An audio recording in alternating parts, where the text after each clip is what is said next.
Good afternoon, sir. We welcome you in the second edition of BFSI Leadership Summit. We have with us Mr. Priyam Alok, who is a Senior VP of AU Financials.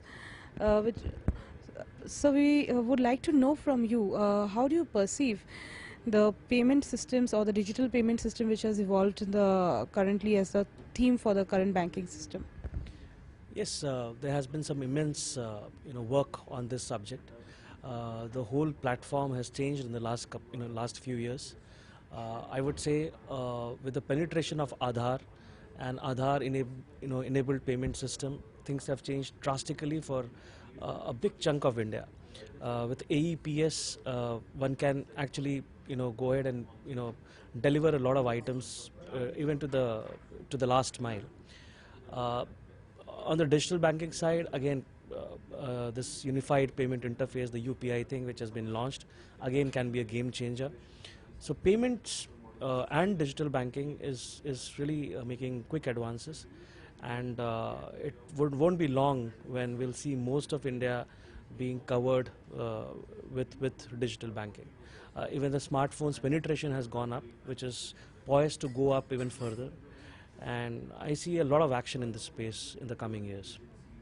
So, any specific, motive or any specific strategy that AU Financials are adopting to keep in lines with the digital payment system? They are coming up in a very prime time when the Indian banking system is actually evolving to a new space. Yeah.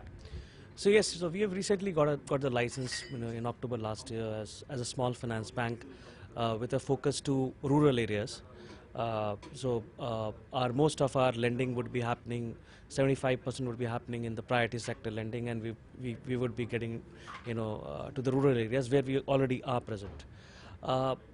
And even the digital banking side, as I mentioned, is really going up from where it is currently, and it's bound to go up. So our entire banking strategy would be revolving around convenience for the customers. And when I talk about convenience, digital banking would play a very big role.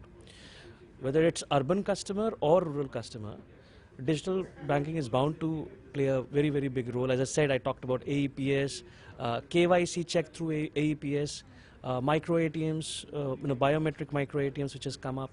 And a lot of these items would even only get enhanced from here, and I see an exponential growth in anything to do with a rural digital combination. So we are in sync with that thought, and all our modus operandi would be keeping that in mind. So, with that, we would like to end up this session. We request you, sir, to kindly join us here in the session.